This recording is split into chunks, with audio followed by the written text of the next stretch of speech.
What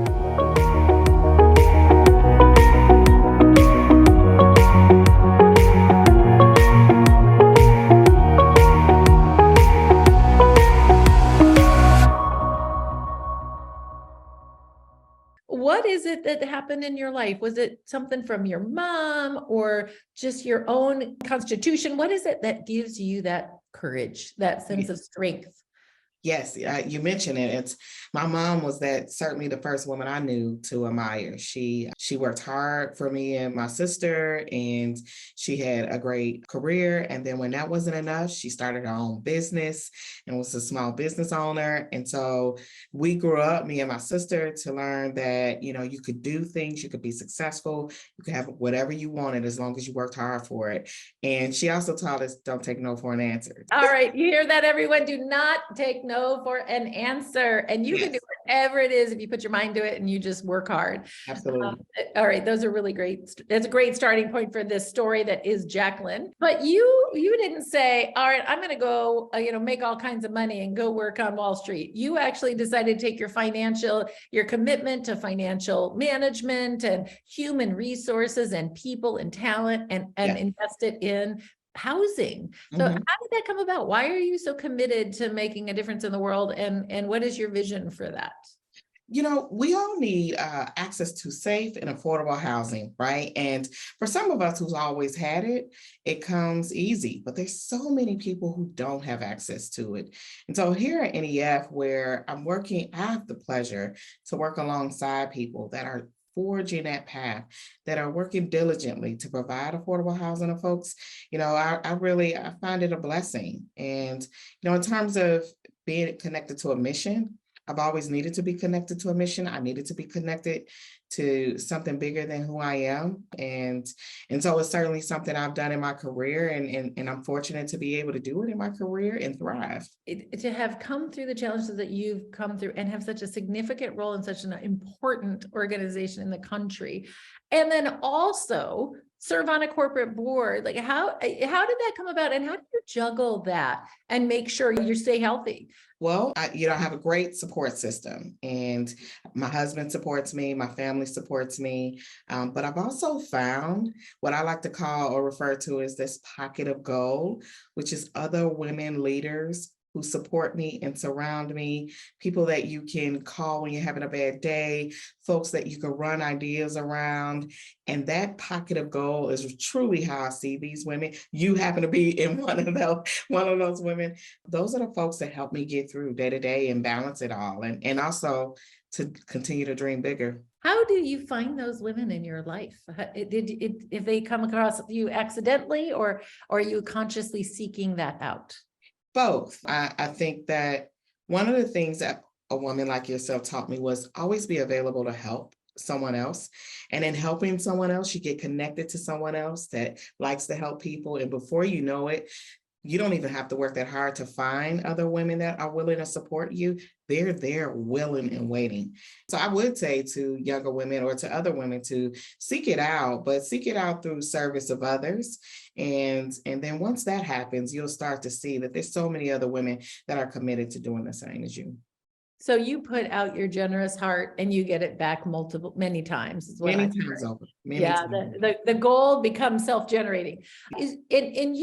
But I know about you that you invest in so many other women. Who's actually invested in Jaclyn? Who's invested in you? I was fortunate early on. I think about my first mentor in HR, Amelia Dunn. She was the chief HR and IT officer of SOS Children's Villages.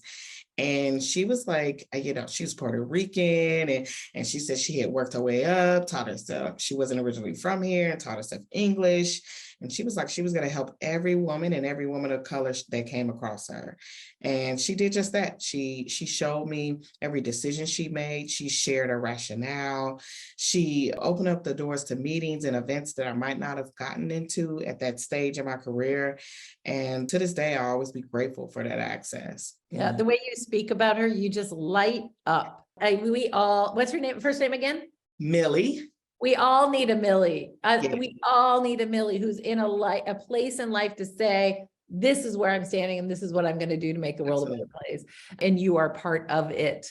And so we've talked about women that you've helped and that have helped you. Mhm. Have there been any male allies in your journey? Oh, yeah. Oh, yeah. Right now, the current CEO of National Equity Fund, Matthew Riley, he supports me. He's probably my biggest cheerleader. I think about Tim McCormick, the previous CEO of SOS Children's Villages. He was my cheerleader.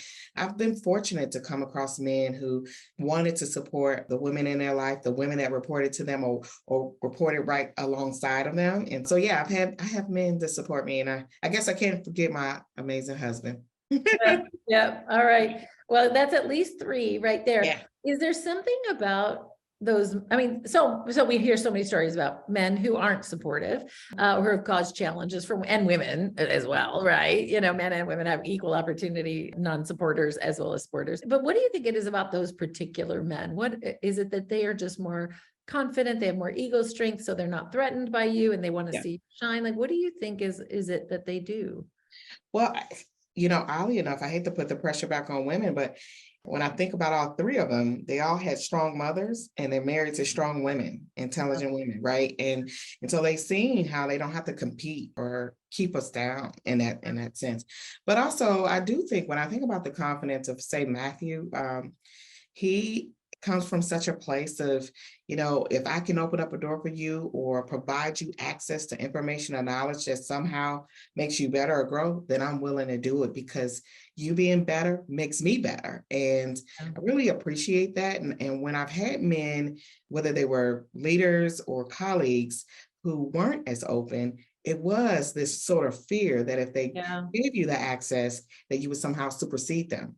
yeah. And I've been grateful to know the other side. Yeah, I've been with my husband for 33 years. And so much of it is like, he's got to have enough ego strength to be with a strong woman and Yep. not be threatened. And I think that as ladies, go find yourself a man who's so strong that he Yes. doesn't need to tell anybody and he knows how to just hold the container for you. To me, that's the magic. You are on the executive board of How Women Lead for Chicago. Yes. You have a vision to support women leaders in Chicago to step up into positions of even greater power. What do you think should be that call to action for all of us to support women executives to really continue to grow and have the positional authority and power? And why is that important? I'd say first, and I'll take a page out of your book, Make It Easy. For every woman at the sound of my voice today, think about the 5 women in your network that you don't talk much to or you don't know enough about.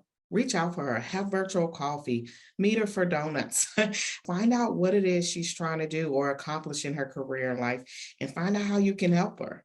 Why is that important? Because we have to support each other first. And we have to let each other know that we're open to supporting and helping each other achieve our goals and our dreams. And so if you just think about those 5 people that are already in your network, maybe you work with them, maybe you worship with them, just think about them and look out to support them. I think we can really all push the needle further. When I first met you, Jaclyn, I have to tell you, so at How Women Lead, we have this credo, and you just named it in many ways, right? To be fierce advocates for each other, to Mhm. help each other, to say yes, right? To making introductions and to reinforce her voice when she speaks up. And in so many ways, I see you modeling that for other women. And you're on a couple boards. You're on a corporate board and you're on the How Women Lead board. Can you extend that support of other women leaders and women's development to the board role? And what is your role as a board member and how you make sure that you're asking the right questions and moving that needle even in that role? Julie, I think it's constant work. It's constant evaluation of where we are. How many women did I talk to this week? What's the one woman that I didn't know that I reached out to on LinkedIn? I try to spend at the end of each day evaluating what I've done to support that cause, right? We can sleep when we die, so to speak. I want to make sure that when I retire or when I'm done doing this work, that I can look back and see a number of women whose lives have been enriched because I was able to introduce them to someone they didn't know. I was able to help them with their board bio. I was able to just, be with them and share some of my experiences that helps them in whatever situation they're facing, right? Just just constantly checking myself, because I believe that's our purpose in life is certainly to help each other.